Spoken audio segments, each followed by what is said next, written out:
cordial saludo, estudiantes y tutores. Mi nombre es Christopher Ramírez Arroyave. Soy estudiante del tercer semestre de Anatomía en Radiología e Imágenes Diagnósticas de la Universidad Nacional Abierta y a Distancia. En este día tenemos un trabajo que es la exposición a distancia y es de nuestra materia Anatomía Radiológica. Está dirigida especialmente al tutor Uber Alexander Gómez y vamos a comprender lo que es la unidad número 2, que está basada en lo que es la pelvis, la columna vertebral, la caja torácica, la cara y el cráneo. Y para nosotros darle inicio a esta presentación, vamos a iniciar con lo que es la pelvis. Vemos que la pelvis está situada un poco más debajo de lo que es nuestro tronco y tiene dos secciones de huesos iguales. Está unida por un sínfisis del pubis y también está unida por la articulación sacroiliaca. Vemos el sacro y los ilíacos. Algo para tener en cuenta que es de mucha importancia en nuestra carrera es que ¿dónde quedan las crestas ilíacas? Donde vamos a tener mucha referencia para tomar las radiografías.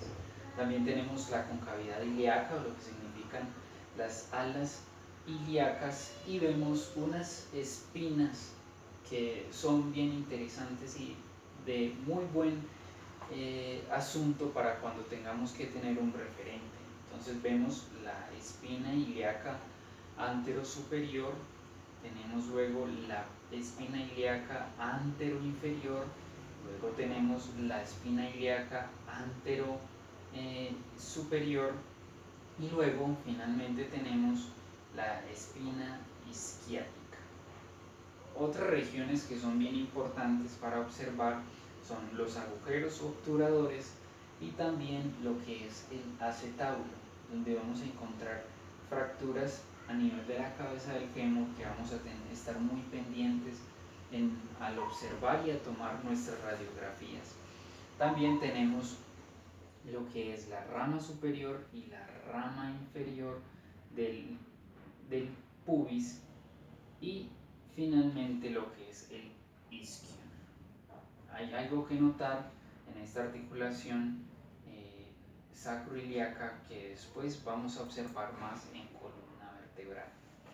La columna vertebral la podemos diferenciar en tres secciones grandes, lo que es la columna cervical, que tiene 7 vértebras, la columna dorsal o torácica, que tiene 12 vértebras, y la columna lumbar, que tiene 5 vértebras.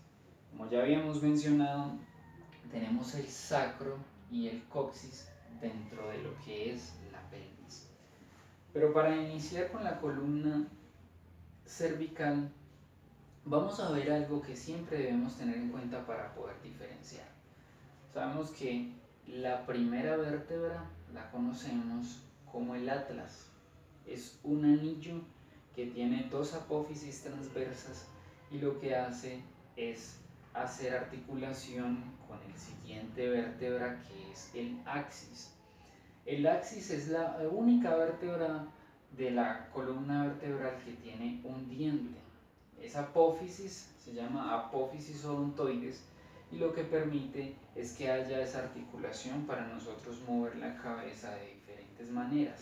Esto también se encaja perfectamente en lo que es el agujero magno de nuestro hueso occipital y vemos en esta parte lo que es la articulación atlanto-arzoidea. También nos va a servir de mucho por el síndrome del latigazo. Cuando una persona tiene un accidente, entonces hay que estar pendiente de todas estas secciones.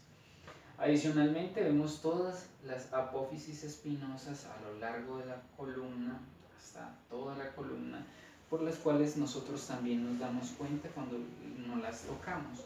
Y tenemos las apófisis transversas, hablando inicialmente de la columna cervical. Luego nos encontramos con la columna dorsal, son 12 vértebras. Básicamente tienen las mismas estructuras, lo que es el disco vertebral, los espacios intervertebrales las apófisis transversas y las apófisis espinosas, que se empiezan a ser mucho más prominentes, empiezan a tener una concavidad más hacia abajo de nuestro cuerpo. Pero cuando nosotros observamos la columna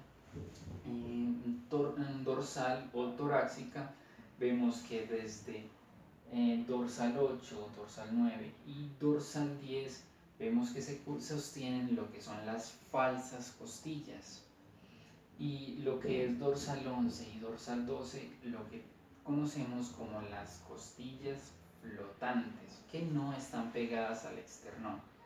Pero ya empezamos a ver la dinámica del cuerpo y lo bien estructurado que está y lo diseñado. ¿Por qué? Porque ya vemos que la parte torácica en la parte posterior se cierra con la columna vertebral para proteger. Esto permite también en algunas de estas articulaciones que podamos abrir o cerrar el tórax en ese sentido.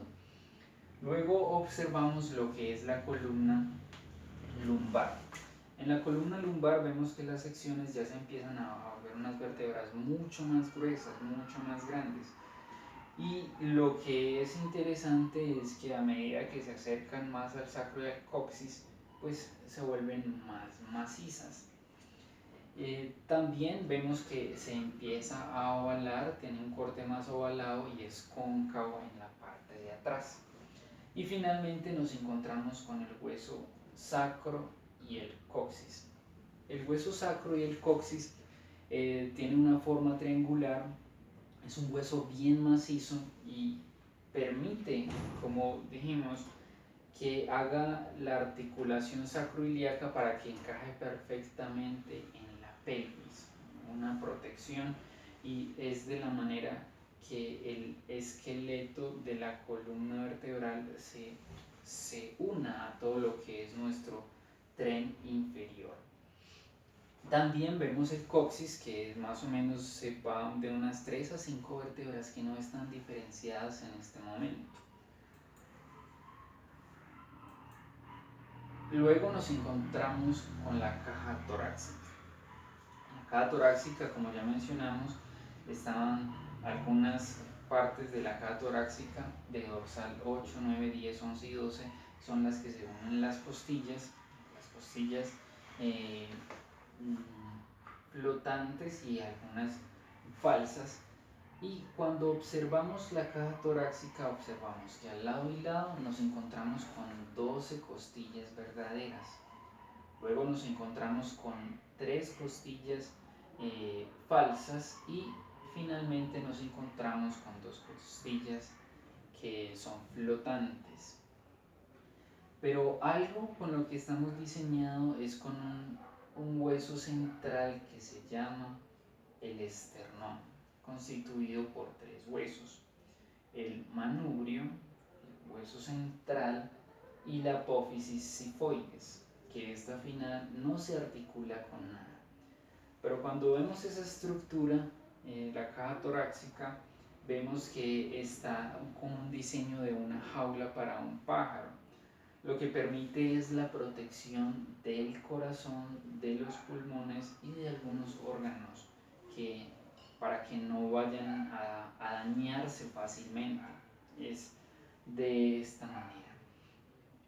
Y también encontramos algo interesante, que por eso cuando se hacen estas cirugías a corazón abierto, lo que se hace es que se fractura el hueso y se abre para poder entrar a ese órgano que está tan bien protegido por sus funciones y por lo importante que es para nosotros. Luego nos encontramos con lo que es la estructura más compleja de nuestro cuerpo humano, que es nuestro cráneo. Está constituido por lo que es toda la base craneal y la parte facial, y en este punto nos encontramos que el cráneo tiene un hueso frontal. Un hueso frontal, también vemos que tiene un hueso occipital en la parte posterior, uno y uno. También vemos que tiene 2 huesos temporales al lado y lado por donde está el canal auditivo, la sección petrosa de, del cráneo. Y también tenemos otros huesos que son los parietales, que están por encima del cráneo, lo que hace que protege más nuestro cerebro, nuestro encéfalo. También tenemos un hueso etmoidal que está entre el frontal y el esfenoides. Y finalmente tenemos el esfenoides. Aquí podemos ver solamente las alas del esfenoides, que es lo que constituye la base del cráneo. También podemos ver aquí lo que es el clivus, la apófisis clinoides anterior y la apófisis clinoides posterior, donde observamos especialmente el dorso de la silla turca. También podemos observar un poco más adelante ya lo que son los senos que se alcanzan a ver. Vemos los dos huesos del maxilar, los dos huesos del esfenoides y los dos huesos frontales. También podemos observar otra región anatómica bien interesante, es el vómer o el tabique nasal, que hace parte de la cara, la crista galli, que hace parte del hueso etmoides. También podemos observar nuevamente lo que habíamos dicho del hueso odontoides de la columna cervical, y también podemos observar varias cosas más de la cara. Por ejemplo, vemos un agujero mentoniano, vemos una protuberancia mentoniana, vemos el maxilar inferior, que son dos al lado y lado, vemos el maxilar superior, que también son dos. Vemos algo que siempre tenemos que tener, que es el ATM o la articulación temporomandibular.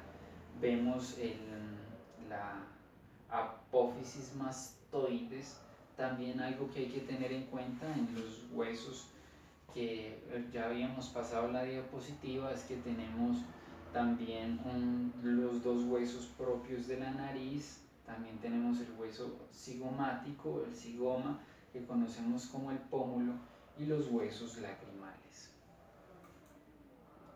Y hasta aquí es nuestra presentación. Les agradecemos mucho su tiempo y finalmente un feliz día.